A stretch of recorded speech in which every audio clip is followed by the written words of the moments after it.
I've always thought of my wife as the dearest person, the one you can rely on and trust. But what was my disappointment when my wife chose a really nasty path and faced the resulting consequences? I had hoped to receive a bonus tonight, but I had my doubts. For the first occasion in 3 years, I wore my dark blue tuxedo, and I must confess I looked good. However, I disliked dressing up to this level. It was Friday night after all, and I should have been relaxing in my favorite lazy boy with a good single malt. Instead, I found myself seated at a table with co-workers and their spouses for a fundraising dinner and dance to benefit blessings in a backpack. This was one of the most important social meetings of the year in our small Midwest town, with practically everyone of note in attendance. My business had purchased a table for the event, and both my wife and I were expected to attend.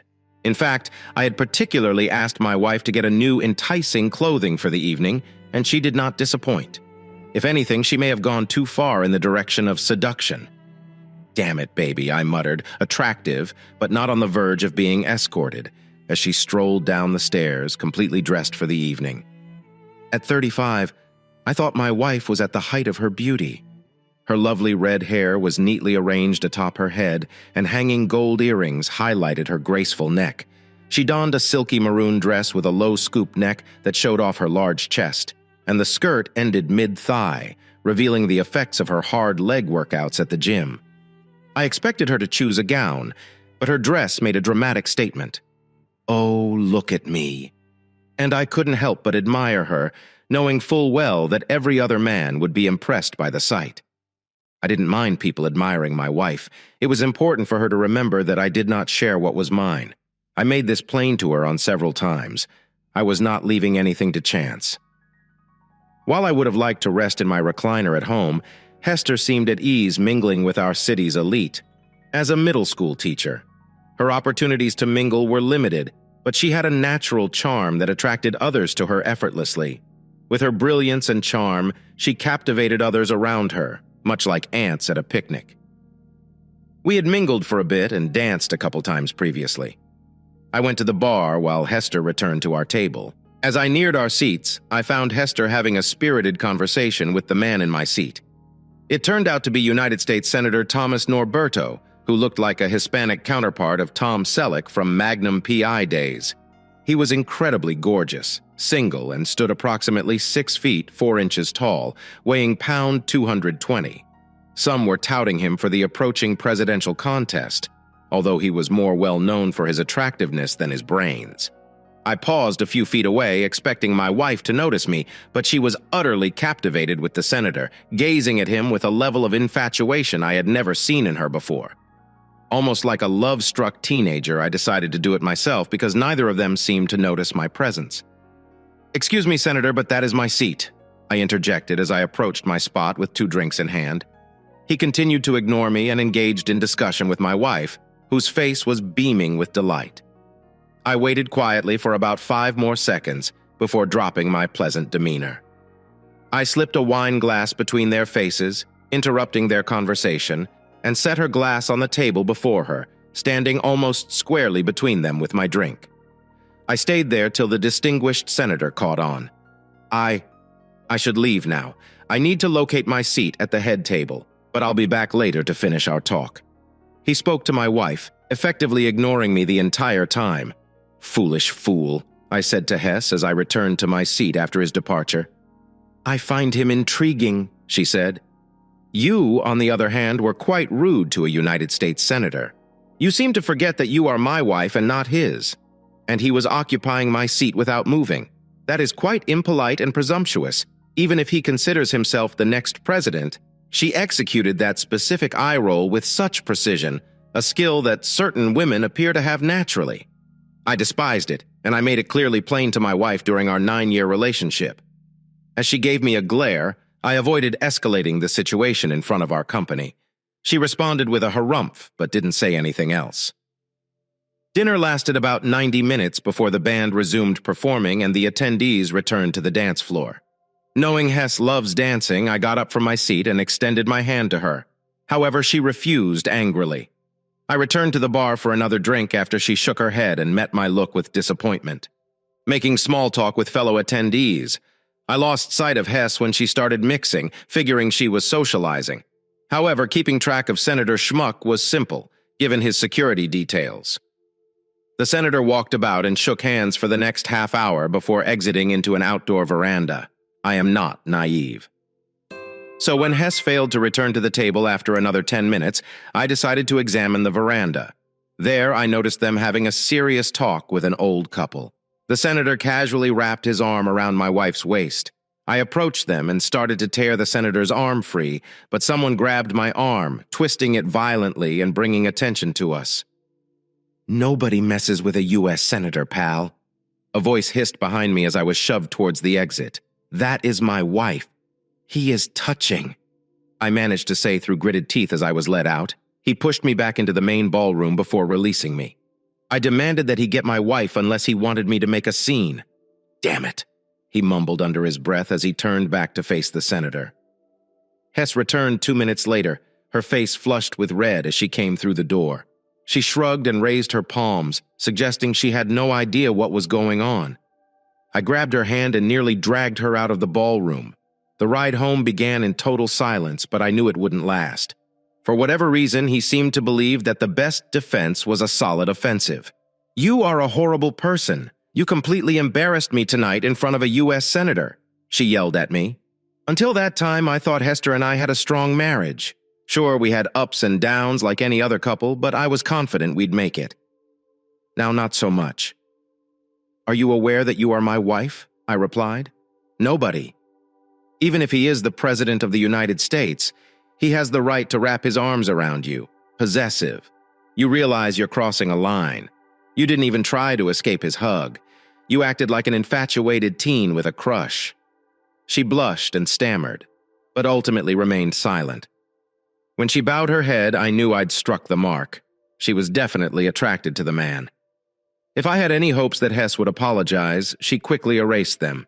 Instead of apologizing, she scarcely acknowledged my presence for the following few days.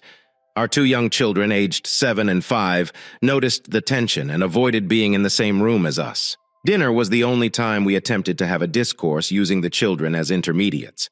However, on Wednesday night, after the kids had gone to bed, he declared that we needed to have a chat. Not a casual conversation, not a recommendation, but a need. Those 4 words never mean anything good. True to tradition, nothing positive came out of that conversation. My darling wife informed me that she and the distinguished senator would be out on a date on Friday night. Actually, it is not a date at all. I'm just going to join him to another of those fundraiser dinners. Hess responded when I questioned the propriety of a married woman going out with a man who is not her spouse. "That definitely sounds like a date to me," I countered. "If you accompany him, it indicates that you are his date. And given that you're married, you have such a limited vision," she said. "I would never betray you." "What do you call it then, when a married lady goes out with a man who isn't her husband, even if there is no intimacy? Is a date with someone else still inappropriate?" I argued. "Are you cool with me taking your lovely friend Angie out to supper and dancing?" She curled her mouth, made a face, and gave me her signature squinty-eyed glare. I knew that mentioning her attractive acquaintance would get her attention. She had a definite issue with Angie, who, as the Rolling Stones phrased it, could bring a dead man back. "That is absolutely different. You are already aware of this." She contended that going on a date with a senator of the United States is not the same as going on a date. Right. Obviously, there is a big difference. "Listen, Hess, you can't go out with another guy, no matter how you say it. We are married. We made vows. Remember that?" I reminded her to forget about everything else. "You don't own me, Reggie." Even though we were married, she responded, "If I truly want to do something, I can and will. I am not your property." "Property? That's what happens when you marry a crossword puzzle aficionado. You surely are not my property. But you're the mother of my children, and I would hate for you to break up our family," I pleaded. Her eyes widened with amazement. It appeared that I had finally had her attention. "You wouldn't be so silly," she scoffed. "This is just, no, baby. This is a defining time in our marriage." She grimaced once more, but remained mute. I never expected this. I was stunned when Hester descended the stairs dressed for her Friday night date. She donned a form-fitting, strapless white lace gown that highlighted her curvy body and showed off a large chunk of her massive chest. I had never seen the outfit before and assumed she had purchased it especially for this occasion. "Damn," I said in disbelief. She took my obscenity as a compliment and twirled elegantly. At that point, our children burst into the room, catching sight of Hester and stopping in their tracks. "Mom, you look like a princess," Elise, who was 7 years old, exclaimed. "Why are you dressed so fancy?" Hester looked between our daughter and me as if expecting me to offer an explanation, but I stayed mute. I simply stared at my wife. "I cannot tell her." Hester stammered. "You can't, because you know it's wrong." I spoke angrily. "Explain to your daughter why you are leaving your family to go on a date with a U.S. senator. Mommy needs to attend a particular event for a short time," Hester explained. "You'll be good for Daddy, and I will see you tomorrow morning." "Why isn't Daddy coming with you?" Nate, who is 5 years old, interjected. Hess paused as she attempted to concoct a believable lie. "But I didn't need time to tell the truth," I said, "because Mommy doesn't love me enough." Both youngsters looked at Hess with startled, painful looks, and she gave me the same look. "Does the truth sting?" I commented. The doorbell interrupted us just then. We all froze. A brief alley before it rang again. "The time has come, honey, to face reality. Him or us." I said. She answered the door on the third ring, revealing one of the senator's security personnel, and I observed a black limousine in the driveway. "Remember to behave for Daddy." She said, "I'll see you tomorrow morning," as she departed. I assume it was him. I was stunned for a second before realizing I still had children who needed my attention. I would have preferred to drown my sorrows in the booze cabinet, but that was not an option. What was intended to happen was a few of FaceTime calls, one to my parents, one to hers. After all, the children enjoyed speaking with their grandparents on FaceTime. I began by talking to Hester's parents. Our relationship had always been strong, and I expected Hester's recent antics to upset them. We laughed and joked for a minute before Hester's mother noticed her absence from the call. "Where is my daughter, Reggie? Have you hid her in a suitcase?" my mother-in-law quipped. "No, ma'am. Hester went on a date with Senator Thomas Norberto. I expect she'll return tomorrow," I said softly. "What?" "My mother-in-law announced a date. Are you sure, Ridge?" She described it as escorting the handsome senator to a fundraiser. "I perceive it as a date, maybe more," I explained. "And she will not return until tomorrow." My astounded father-in-law interrupted. "And you simply let her go." I tried to reason with her father, but she insisted I had no control over her. I replied. I told her she'd be neglecting her family if she went ahead with it. But she appeared to believe it was a forgivable offense. The kids then took over the conversation for the next 5 minutes, which I welcomed. Afterwards, my mother-in-law told the kids to go to their rooms for a little and switch the talk to my wife. She urged against making rash or unwise decisions. "Communicate with her, Reg. Don't simply discard her. Consider the children like she did when she stepped out the door. Mom." My mother-in-law coughed faintly on the other end of the phone line. When I called my parents to explain what had happened, my mother was not as sympathetic. "I know a wonderful lawyer, sweetheart," she offered straight away. She represented Aunt Elaine in her divorce from Uncle Will. She completely outmaneuvered Will's attorney. That was certainly useful to know. After a few phone calls, I decided to order pizza. My kids and I watched the Disney movie they'd chosen. However, I had no notion which one. Later, when I put the kids to bed, I didn't even attempt to sleep. Instead, I spent the evening distracted by ESPN headlines, trying not to think about the possibility that my wife is currently with Senator Gerke. When the kids awoke, I prepared a big meal of pancakes and bacon. Everyone knows that pancakes with bacon taste better, even when Mom isn't home in the morning. "When will Mom be home?" they asked, and I responded. "She'll be back shortly," even if it were a falsehood. I suppose there's no reason to rush home after spending the entire night with a man who isn't your husband. The black limousine did not arrive in our driveway until almost 1 in the afternoon. Our children were playing in the yard, and other neighbors were also present when the automobile arrived. Normally, the children would have hurried to see their mother after a day away, but this time they remained frozen in place, clearly dissatisfied by the lack of a warm greeting, before going inside. Clearly, she was still wearing the same dress as the night before, but it was crumpled and lifeless. Her hair hung loosely about her shoulders, and she wore no makeup. She appeared exactly like someone who had been used. By the time she arrived at the front door, I had moved away from the window and sat in a chair in the living room. I remained sat, not bothering to up and meet her as she entered, appearing to be weary. "Hey," she greeted. "Looks like you and the kids got through the night without me. It looks like you barely made it," I remarked sharply. She reddened as she walked wearily towards the stairs. "Don't start, Ridge. Let me take a nap and shower," she croaked. I raised my hands in a faux surrender. Screw it. At least for me, it was evident that our relationship had ended. Now I only wanted to figure out how to make things as easy as possible for my children. I didn't want to be that father who only saw his children on weekends. The question on my mind was whether I could keep it together and stay in the house until the kids graduated high school. Hester finally arrived downstairs at 7 p.m. I'd already made dinner for the rest of us. I told her there were leftovers in the refrigerator. She offered a faint smile. The children realized something was amiss with Hester and maintained their distance. "That's excellent, Reggie. Did you spend all day poisoning their minds against their mother?" she inquired quietly while we were alone. Although that would have been simple, I said nothing to them. "Yes, children are more sensitive than many people realize. They saw you leave us yesterday night and witnessed your triumphant return this afternoon, as did many of our neighbors." I said, "That was a smooth move. I think last night and this morning were worth alienating your children and breaking our family apart." Her eyes flickered with shame before adopting a defiant attitude. "I didn't break up our family," she retorted. "It's up to you. If you can develop and overcome your ego issues, we can heal and keep our family together.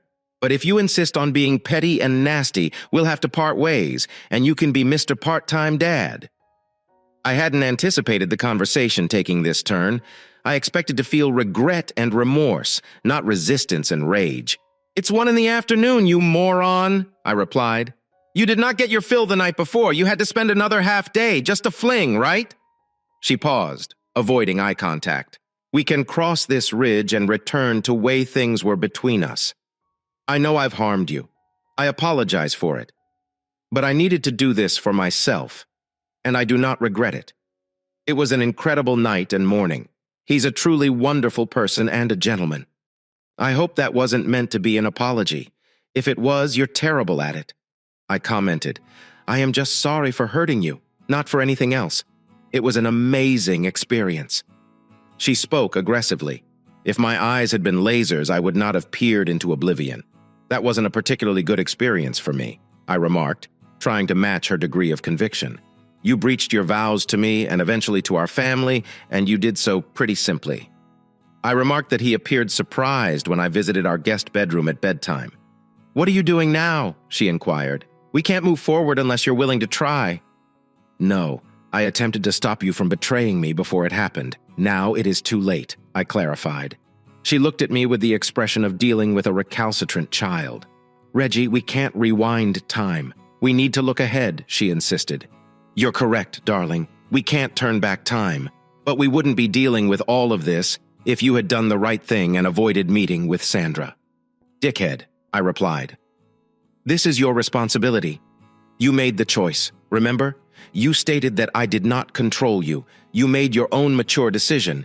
It is not my fault. It was the incorrect choice for our family, but... She trailed off as I gently took her out of the room and locked the door behind her. I slept soundly, most likely due to being awake for 48 hours straight, and the tension of the situation. It had become a family custom for me to prepare a spectacular brunch every Sunday morning. That day, as we were eating, I decided to prepare Belgian waffles with my high-end waffle maker. Hester appeared from the master bedroom, looking unkempt as if she hadn't slept a wink while Mom-Dad prepared us a large breakfast both days this weekend, Elise exclaimed. "Perhaps you should go out more frequently on Friday nights." Hess looked at the three of us, burst into tears, and dashed back into the bedroom. The children were perplexed. "Did I say something wrong?" Elise, who was 7 years old, asked innocently. "No, sweetheart. I believe Mommy was simply disappointed that she had missed the waffles," I reassured softly. Later that day, I was lounging in my lazy boy, watching my Chicago Cubs win against the St. Louis Cardinals, when I heard the bedroom door crash open with such force that the doorknob hit the wall. Barely 5 seconds later, an anxious Hester stepped in front of me, shouting incoherently and pointing furiously. God, Berber, how could you entice a girl of simple virtue? Or something along those lines came out of her mouth amid showers of spittle. It was repulsive. Take it easy, honey, I can't make out what you're saying. And you're drooling and spitting everywhere, I commented. Ah, she shouted, her tears mixed with the muck on her face and blouse. How would you inform my parents about my date? They now believe I am the biggest girl of easy virtue, this side of the Kardashians. What's a Kardashian, Mommy? Elise queried as she and Nate came into the room upon hearing the commotion. I arched my brow at my wife and met her heated gaze. She made a concerted effort to calm herself before directing the children to go play in their rooms as they left. She placed herself in front of my recliner. "Spill it," she whispered forcefully as soon as she heard the bedroom doors shut. "I didn't see any reason to conceal it from your parents, given that you were simply following a United States senator to a fundraiser, as you so eloquently described." I responded, "If they agree with my assessment of the situation, it is not my fault. By the way, my parents had a similar reaction, and you might want to keep an eye out the next time my mom approaches too close." "No, it is not like that," she started, then abruptly stopped. "A fantastic experience," I interjected. "If appearances could hurt, I'd be like a stain on a chair." But that did not worry me much. I grumbled as I motioned for her to move over so I could see the TV before she raced out of the room. For the following 2 weeks, I slept in the guest room. Noticing this, I told the kids that I had a cold and didn't want their mother to catch it. I assumed Eliza had figured out my deception, but she prudently kept it to herself. Without saying anything, a 7-year-old child demonstrates impressive intelligence. One night, an hour after Hess had gone upstairs, I returned to our sharing bed and softly climbed into her. When the alarm went off the next morning, she snuggled up next to me. "It feels great," she muttered. "It's time to come to your senses." She attempted to touch me. I stopped her by placing my hand on her forearm and drawing her hand away. I adjusted our position so that we were facing each other on the bed. "Certain acts are best performed when you can make direct eye contact. Before I decide to sleep with you again, you will have to get tested and provide me with the results," I said softly. "You could be willing to trust Senator." "Dickhead, but I am not." Tears welled in her eyes. She appeared to be about to say something, but then decided not to. Instead, she simply nodded. It revealed me that she and the senator were not using protection. The scenario is growing very intriguing. My initial intention was to stay until the kids graduated high school, which would be another 14 years until Nate went to college. My love for them made me willing to endure. However, I couldn't conceive staying so long without intimacy, especially if an attractive woman lived in the same house. Regardless of the ramifications for my character, I had grown to care less. My once strong feelings for this woman were shattered 2 weeks ago and have been fading ever since. I had seen her leave the bed with a sad expression in the past. That image would have crushed me, and I would have done anything to relieve her grief. Now my own pain kept me from reaching out to her. Who was this woman now? The woman I married 9 years ago and have been with for the past 11 years would have understood, without a doubt, that I would never approve to her seeing another guy, let alone having intercourse with someone else. Hester and I met during our senior year of college. We began strictly dating 3 months later and married within 2 years. She worked as an actuary for a national insurance business, one of those people who silently crunched figures in a cubicle to calculate insurance premiums. I've always thought of her as analytical and honest, albeit a little lacking in spontaneity and comedy, which I brought to the table with my unorganized but fun-loving personality. I believed our differences complemented each other and saw a future in which we would celebrate 50 years of marriage. Senator Thomas Norberto entered our lives unexpectedly. 10 days after I returned to our shared bed, Hester handed me an envelope as I stepped through the door after work. It included her clear bill of health. "I hope you're satisfied," she whispered coldly. "You have no idea how humiliating this was. I may never be able to face Dr. Sanjay again. It's not my fault, baby," I replied plainly. "Keep your legs near to anyone other than your husband and you won't be embarrassed." She hissed softly but was unable to respond. She started walking away, but I wasn't done. "How often has Senator Dick contacted you since that date?" I inquired. "We haven't been in touch." She started before I stretched my hand to silence her. She got my meaning with a wounded grimace. She dug into her pocket and gave me her phone. I quickly found what I imagined was his phone number and discovered 6 texts and 2 phone calls associated with it. Despite his attempts, there was no indication that they had met again. While her texts did not convey encouragement, they also did not transmit discouragement. "Damn it!" I exclaimed. "We are walking on thin ice. Yes, if I find out about another date, our children may be orphaned because I will wind up in jail after I have finished with both of you." "Understood."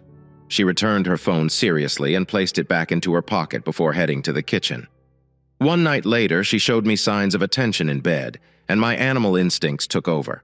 I did not have feelings for her. I only wanted to meet my requirements. I was completely aware that she was attempting to regain my favor, but I didn't care. I was more concerned about something else. Given Hesse's dramatic return home a few weeks earlier, I couldn't help but think about the neighborhood gossip. Although no one spoke to me directly, I noticed sympathetic glances from some men and barely veiled grins from several women.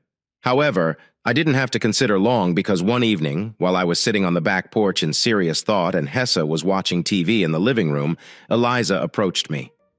"Dad, what is the Easy Virtue Club for women? And how did Mommy join it?" "What is it?" she asked quietly. Darn it. The damage to my ego was not nearly as serious as the consequences for my children. I knew I couldn't say anything before reacting. "Where have you heard that, darling?" I inquired, trying to keep a neutral tone so as not to intimidate her. "The girls claimed that their mothers were discussing and giggling about Mommy being a member of the Club of Girls of Easy Virtue. And it does not sound good. Are all of the grown-ups in our family members of this club, Dad?" I consider myself a decent poker player, so I had to use all of my skill to keep my expression unreadable as I addressed my daughter. "Mommy made a mistake recently, however. There's something between Mommy and Daddy. You have nothing to worry about. The other mothers should not have discussed that, nor should they have discussed that club. I want you to go away when the other girls mention that club. It's our problem, honey, not yours. I apologize. The other females were nasty to you." I hugged her tenderly, hoping she wouldn't see the tears in my eyes. This moment will stay with me till I die. A sense of normalcy slowly returned to our home, at least from my perspective. Nonetheless, it was a new form of normality. Regardless matter whether Hess acknowledged it or not, things will never return to how they were before that day. I couldn't truly trust her again, and I couldn't forgive or forget the massive contempt she had shown me. And to our family, love. To quote a Tina Turner song, what does love have to do with this? 6 months later, he appeared to comprehend something or have the guts to speak up. After that night, which she had initiated, I turned away from her to sleep as has become customary since that day. I could hear her sobbing before she said anything. Reggie, could we talk?" "What is it?" she asked timidly. "Yes," I exhaled. "Would you please turn around?" Her tone was plainly irritated as she asked. I sighed, attempting to mask her anger. Then I turned and met her gaze. She kept glancing at my eyes. "Do you realize how long it has been since we have been close? Say it did. Simply say it," I insisted. "You mustered the courage to do it. Have the bravery to admit it. We haven't been close since. I've got a date. I noticed that you satisfy me physically and then you go to sleep. You make sure that I'm happy, but it feels purely physical. And you haven't hugged me since. I miss this one. Intimacy." "You can't even say those words, baby," I replied. "Your date? You cheated on me with this guy. Admit it, I'm not stupid. You go on a date with another man and don't come back until the next day. Do you think I don't notice anything? You make it seem cheap and disgusting," she protested. "Yes, we had intimacy on Saturday night and it was great. And he was gentle and caring, just like you. Really, it was an unforgettable experience. And that's why we're not making love anymore. Yes, don't you see? You gave him something that, as you promised, was exclusively mine. And you liked everything. It was unforgettable, as you mentioned. Come on, Reg. It was only one night, 2 days. From a statistical standpoint, this is little in comparison to the hundreds of days we will spend married. We can forget about it, Reg, if you are prepared to try," she pleaded. "Thank you for the mathematics lesson. Yes, but I never viewed our marriage as a mathematical problem. Would you feel the same way if I did it with Mary Jo Young? Mary Jo Young, a divorced blonde with an attractive body, resided close. Almost every lady on our street was paying close attention to her interactions with her husband. Wait, are you hinting you desire Mary Jo? No way, she exclaimed. Pay attention to your inner voice? Yes, I never claimed I wanted Mary Jo. You did it. I was simply wondering how you would react if I did. I explained. She seemed perplexed until she realized what was happening. Then her expression turned angry. I can read between the lines. There's no need for words, I replied smugly. She avoided staring me in the eyes. Do you realize that because of what happened, the other girls in the neighborhood bullied Eliza? They overheard their mothers calling you names. It wasn't pleasant. I stated that her fury was replaced by disbelief at this news. Eliza has never mentioned it. She inhaled, processing what she had heard. I'm truly sorry. I am not sorry enough. You characterized the evening as unforgettable. It was an unforgettable experience for both of us. I will never forget your betrayal, I stated. With that, I turned away and went to bed, unconscious of what she did next. Credit must be given to Hester during the next few months. She dedicated herself to being an excellent mother.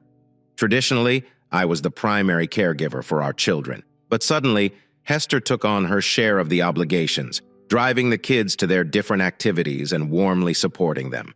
It made me question if she had finally recognized that putting our family first over her selfish wants was the key to keeping us together. What a revelation. The children appear to appreciate the extra attention, but once again my daughter exhibited her extraordinary perceptiveness beyond her 8 years. Mom is truly making an attempt, Daddy. She said something to me one day. I hope she receives a proper apology for whatever she done wrong. I attempted to answer with a genuine smile, recognizing her acute awareness of the outer world. Everything seemed normal in the Wilkerson home. I worked hard to keep appearances. Hester, for her part, appeared eager to go to tremendous efforts not just to maintain appearances, but also to reclaim my favor. We were two people living under the same roof and enjoying some benefits. Despite her intense yearning for perfect normalcy, she expected me to finally give in. Somewhere within me, fragments of my affection for her lingered. However, I couldn't simply delete 9 years of having her as the center of my existence. She made things more difficult for herself by continuing to communicate with Senator Dickhead. I reviewed her phone calls and messages soon after her date. She made certain to keep them clear. However, she was ignorant of how simple it was to clone someone's phone and have access to all of their communications. He appeared to maintain regular contact, whilst she looked to try to keep him at a distance. At least for now. Can we set up another date soon? I will be in town, he texted. Nearly a month ago. My hubby is still unhappy from the prior time. She said, I can't risk it. Needless to say, I was not impressed. A month later, we celebrated our 10th anniversary with a family outing to Chuck E. Cheese. The kids had a great time, but Hester did not. She waited till the kids were playing games before expressing her disappointment with me. We've always celebrated our anniversaries as just the two of us, with a special night. You changed the tradition because you still have a grudge. When did you get so petty and small? She remarked. Once again, the answer to that question is similar to many others. On your date, you did this to me, us, and yourself, I replied. Can't you get past this? She pleaded. How frequently do you two communicate? I asked pointedly.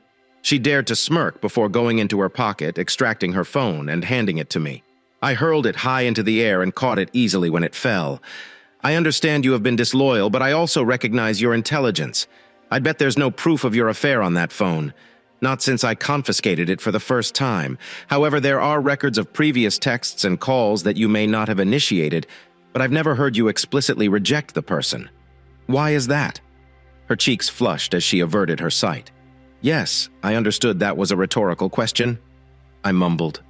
During this turbulent time, my career and my children provided me with stability. Though my coworkers frequently commented that I appeared to be in need of a good night's sleep, or even 6, I was convinced I was developing an ulcer. My alcohol intake had escalated, and sleep was elusive.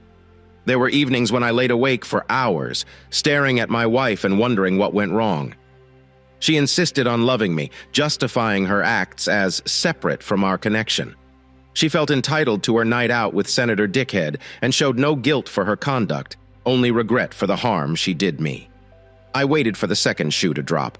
Surprisingly, my mother-in-law emerged as a source of strength at this difficult time. She continuously expressed regret for her daughter's actions. "We apologize, Reggie. We did not raise her to be this selfish, but I really hope you can find a way to go past this." During one of her calls to check on me, she said, "I know what you're doing for the children." As I entered the kitchen, I reached for another cooler of beer to bring outdoors. We had our normal monthly summer picnic in the neighborhood. Outside, we had 2 barbecues going, serving up a variety of hot and cold foods, fruits, desserts, and beverages. The weather was excellent, with a sunny 80 degrees Fahrenheit and barely a breeze. The gathering had begun a few hours earlier and was expected to last another 5 or 6. These gatherings were always a great time for both children and adults. As I made my way through the house, I heard female conversations coming from our home office, which was off bounds to non-family members. I planned to direct whoever it was to the family room or living area, while the majority of the action occurred outdoors. Occasionally, someone took sanctuary inside for air conditioning or calm discussion. However, that particular space presented a dilemma. Yeah, when Reggie takes over, I think of him. He is dominant, forceful, and determined to achieve his goals. Sometimes I can't stop thinking about that night. It's a memory I'll treasure forever. I was about to enter the room when Hester made her declaration to whoever she was with. I froze in my tracks, my legs buckled, and I almost stumbled. Damn that! How many people know I'm being cheated on? I overheard laughter. It seems there were 3 of them inside. I missed the rest of the chat because I was trying not to puke. I was happy that I made it to the restroom before being ill, dumping out everything I had eaten the night before breakfast and lunch. After cleaning up, I took the cooler of beer outside. I handed 2 bottles to the 2 guys who were currently handling the grills. "Hey, Reg, are you okay?" "You seem a little weird," said John Lasky. "Simply preoccupied, John." "Everything is fine," I responded before drifting away. I kept silent for the remainder of the meeting. When Hess and her pals returned, I felt as if I were being watched and noticed. Smirks directed my way. Perhaps I was becoming crazy, but it appeared like practically every woman at the BBQ was sneering at me. Later that night, after putting the kids to bed and finishing the cleanup, I addressed my wife with my displeasure. She sat on a lounge chair sipping a wine cooler and looked pleased. I sat near her. "Did anyone come today? Who does not know about your affair?" I asked earnestly. She appeared shocked. I returned her stare, feigning innocence. "I may have mentioned it to a couple girlfriends recently. It was an exciting experience." She chuckled. "He is a nice senator." I couldn't resist sharing. "So first you cheat, and then you embarrass me in front of your pals. Meaning, every husband now realizes you are unfaithful, and I am a cuckold. I am not unfaithful, and I will not stand being called that," she yelled. It was only one carelessness. I didn't sleep with a stranger in a dirty motel. Her eyes shone with intensity as she rose from her chaise.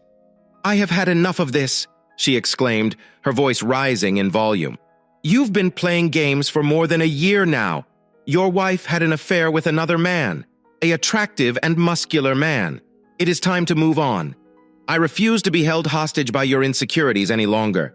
If you can't let go, it's your problem. Either file for divorce or accept reality. I'm tired of living a lie with you, pretending to be Mr. Perfect. Make a decision now." Her outburst caught me off guard, and I sat in stunned silence for what seemed like hours. She had already moved away, leaving me alone, even though I had only just regained consciousness. I am naturally quiet and slow to react, which some, including my wife, read as weakness. I rarely panic or behave rashly. It saddens me to think about not seeing my children every day, but I hope to save my family. I had prepared for the worst. I had a lawyer ready to battle for me, so I took action the first thing Monday morning. Hester was served with divorce papers at her workplace before the day ended. She was not happy, as one could expect. About 5 minutes after she was served, my phone started vibrating nonstop. I ignored all of her calls, expecting the looming storm when I returned home. As I stepped into the house from the garage, Hester erupted in rage. "You idiot!" she yelled. "Your sensitive male ego is damaged, and you embarrass me in front of my colleagues just as you did in front of our friends and neighbors the other day." I replied, "You practically begged me to file." So I did. She gave me a contemptuous glance but stayed silent. Setting down my stuff, I approached my children for a brief talk, assuring them of my undying love despite the fact that we no longer shared a home. Starts tomorrow. Elise understood the situation, having acquaintances with divorced parents. But Nate seemed perplexed. I knew I'd have a difficult time with him, but I was confident my daughter would help. We lived in a no-fault state, making the divorce procedure appear uncomplicated. She was expected to receive primary custody of the children, the house, child support, and some alimony. But no. She strongly contested for some unfathomable reason that only she knew. Her attorney used a variety of strategies to extend the proceedings, including insisting on meetings and even recommending marital counseling. What is the deal? Have your deeds spoken louder than your words? You claim to love me, but you've created so much conflict. And then you have the audacity to tell your buddies that he is the greatest you have ever had. Why would I want to stay in this marriage if all I receive is aggravation? I adore my kids, but if I stay with you, they will only remember a bitter guy. I explained myself in one session. But I adore you, Reg.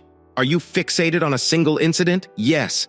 He was outstanding, yet this was a one-time blunder. Please let it go, she urged. I can't, Hess, I said. You breached our commitments and downplay their value. I can't ignore that. You made promises to me. I had not intended to do it. Really, I hadn't.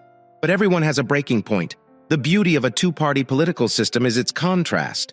Regardless of how you describe it, Senator Dickhead belonged to one faction, which meant that the opposition party would welcome any material that harmed his reputation more than a year ago. Following Hess's date, I devised a backup plan. I enlisted the assistance of a well-connected attorney in our city to approach the chairman of the opposition political party, who was looking for anything that could endanger the senator's re-election prospects and White House dreams. Despite promising a huge monetary reward, they eagerly awaited the information. He had to accept the guarantee that the evidence would only be divulged if the possessor requested it. Every month, my attorney kept me updated on the chairman's relentless requests. This month, we were prepared to satisfy the chairman's wishes. The meeting, which was my first involvement, was planned in my attorney's office. Following introductions, I removed a sealed plastic bag from my briefcase and placed it on the conference table. The chairman's surprise was obvious as he saw the contents of the bag. "Dear God," he muttered, "is that what I think it is? If you fear it's the end of Senator Dickhead's career," I said yes. They looked at the bag as if it contained rare gold bars. He refrained from reaching out and touching it. Instead, he simply continued staring in astonishment. He murmured, "That arrogant woman returned home and went upstairs for a shower. I recounted because she does the laundry. I suppose she was certain I wouldn't sift through the basket. I waited until I heard the water running before entering the bathroom and locating the panties at the bottom of the hamper." Everyone who watches television nowadays is familiar with DNA. I'm confident that when you test these, you'll find two unique sets. By the way, here's her toothbrush for DNA comparisons. I suppose you'll be able to collect the senator's sample to match unless you currently have it, I said, giving the chairman a harsh expression. He reddened and looked aside. Just as I expected, I knew he already understood all the intricacies of the case, so there was no need to repeat them. However, I noted that his expression conveyed the unstated inquiry, "Why?" Because she isn't smart enough to realize she shouldn't mess with me.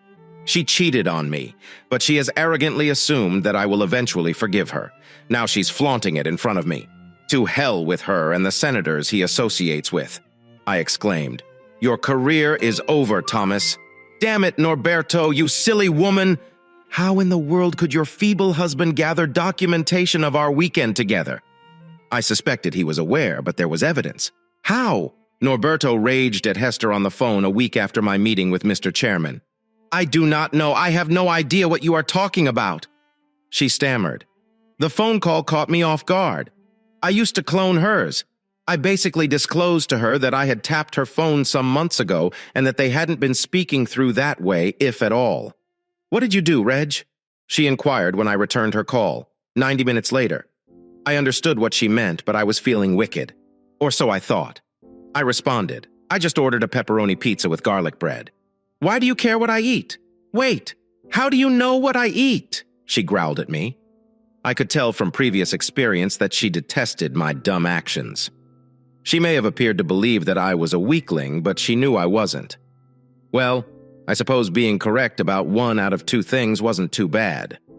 I'm not sure how you did it, but it appears you exacted some form of retribution on Senator Norberto. He threatened to rough me up for something you'd done, but he wouldn't say what it was. Thank you, by the way. My parents are furious at me. Yours are, too. Elise has been ignoring me, and you can't seem to get over the concept that what Thomas and I did was unrelated to our relationship. Yes, about that, I began. Senator Norberto, who was very certain to keep his seat, abruptly dropped out of the Senate contest 8 months before the election, citing great mental tiredness. Considering everything else in my life, seeking female companionship was the least of my worries. I hadn't looked at a woman in an attractive way in several months until my daughter inquired about it. "Daddy, when do you plan to start dating other women?" Elise asked pleasantly. "My children joined me for the second weekend. Linda's mother really wants to go out with you." I was dumbfounded. My jaw is probably hanging open, caught up in the maelstrom of divorce. I hadn't given much thought to my future beyond caring for my children every other weekend and for a few weeks during the summer. Linda's mother mentioned this, and "You're okay with it?" I asked, taken aback. "Well, she did not tell me explicitly, Dad." Elise revealed that she overheard her conversation with Annie's mother. "But yeah, I would be fine with that." "Dad, I do not want you to be alone. But please, Dad, not Marcy's mother. None of us kids liked her. Children pick up on stuff, Dad." Linda's mother had been divorced from her. "For about 5 years, I've had a terrible husband. She was a lovely, vivacious blonde with curves who exuded the effervescent attitude of her old cheerleading days. I had no idea she might be interested in me. When you're married, you don't consider other women's possibilities. At least I didn't. Was I naive?" Elise was secretly keeping a close eye on me. "It's okay, Dad. I'm almost 9. I understand about divorce and such. Nate and I will be okay. You simply take care of yourself." And it appeared like I was back in the dating scene. Linda's mother, Julie, was my first date after returning to the dating market, and it was a pleasant sensation, a sense of obligation. I told her that I wasn't emotionally prepared for something meaningful given my recent comeback to dating. She responded with a consoling grin, assuring me that I did not have to justify myself to every person I dated. Julie provided valuable advice, almost like a crash course on dealing with split parents. She also told me that I would attract the attention of other divorced mothers among my children's friends. Given my reputation as a good guy father with a great career and, well, not unattractive, she blushed a little when she uttered the last part. I went on to date Julie and a few other divorced mothers on occasion. I rarely thought about my ex-wife, Hester, or our previous marriage. I admitted to feeling lonely at times, but not enough to consider reconciling with her. I refused to consider the thought of her betraying me again. Hester, on the other hand, was quick to dismiss her romance as a dumb mistake, vowing never to do it again. A foolish mistake. I scoffed. It was poor judgment, a lack of respect, and, ultimately, selfishness. You prioritized an affair with the senator over your family's affection. Her mouth opened and closed twice. I could sense her urge to respond, but she remained speechless. I half expected her to persist, despite the fact that she could not justify her viewpoint, especially considering that calling the senator appeared pointless. Now, one Saturday during supper, while the kids and I were visiting, my ex-mother-in-law informed me that he had asked her never to contact him again. She recounted. "He seemed to assume that you played a role in his decision to withdraw from the Senate election and that she did not intercede sufficiently." I arched an eyebrow and continued eating discreetly, deciding not to make any comments. A few months later, some of the guys at work proposed going to a new fancy bar with a dance floor. When I was married, I avoided Thursday evening outings like the plague, but now that I'm single, I find myself going out on a regular basis. 4 of us found a seat, ordered drinks, and took in the mood of the establishment. I noticed the 2 women as soon as they entered. The first woman appeared to be in her early 40s, but she was dressed in a way more appropriate for individuals over 30, and she attempted to create an atmosphere of youth. She was dressed in a silk blue shirt that was slightly unbuttoned and a short skirt that highlighted her long, muscular legs. She had short, dark brown hair and green eyes. She appeared to exude confidence. In contrast, her friend appeared to be out of place in the pub scene. She was slightly older than her friend, possibly in her early 40s, and oozed refinement and affluence, dressed in a sweater and skirt, evidently purchased from an upmarket store. She emanated elegance and beauty with her shoulder-length silver blonde hair and dark eyes. Taking a seat at a table near us, the women quickly drew the attention of males who were eager to give their company or dance. I couldn't help but believe that I'd like dancing with one of them.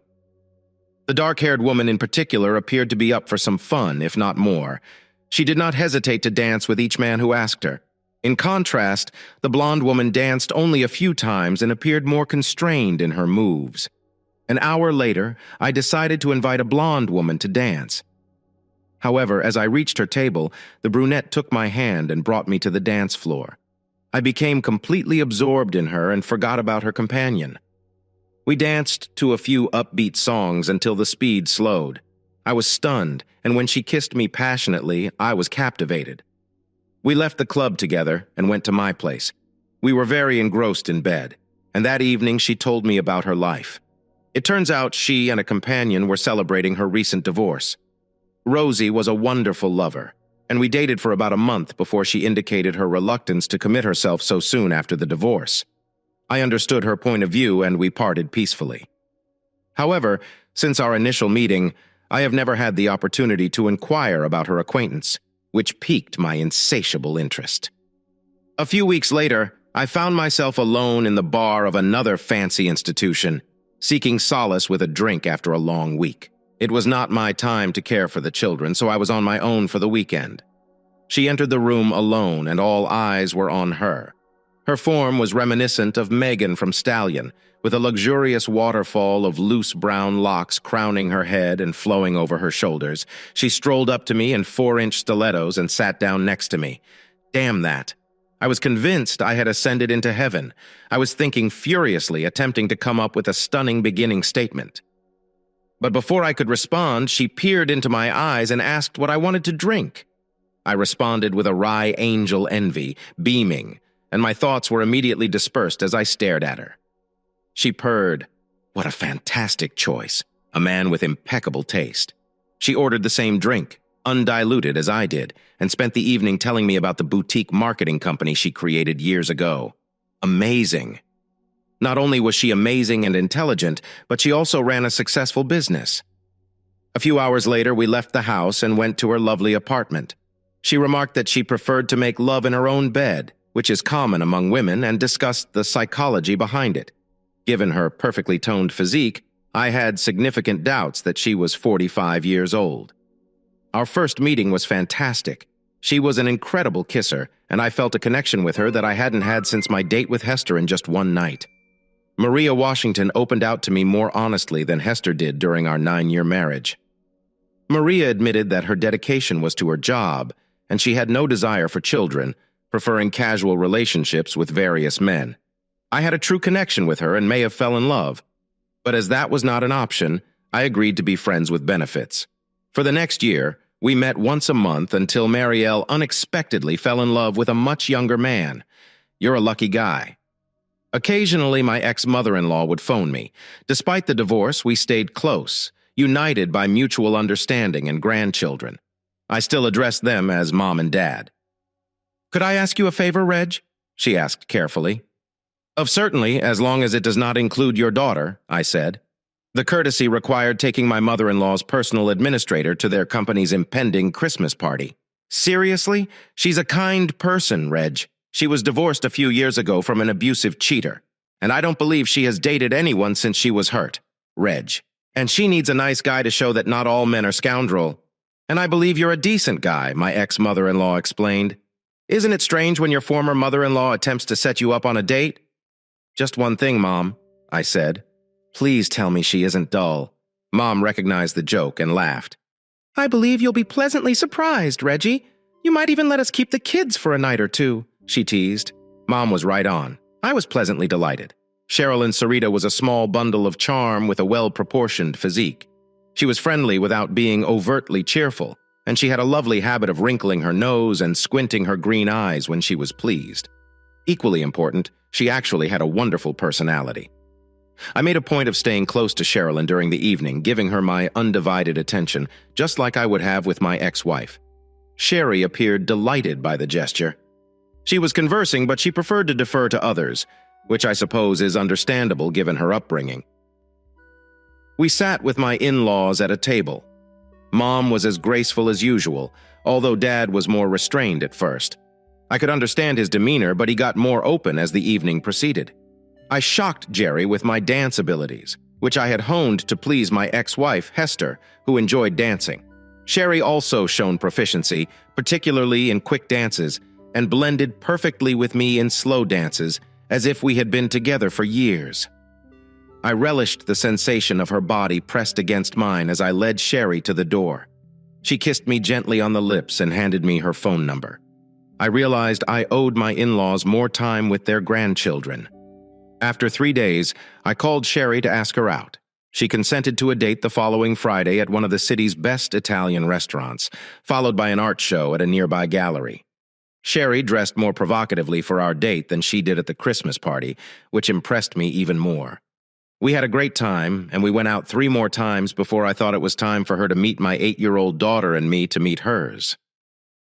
We spent valuable time together playing miniature golf and eating a picnic in a neighboring park. Overall, I thought it went well, especially since the 2 girls formed an incredible bond. Although, as expected for his age, my kid was not thrilled because all girls had cooties. Sherry and I met several times per week, and when I had my children, we participated in family activities, including all 5 of us. Everything was going well until a few weeks into the new school year when I got an unexpected phone call from Hester.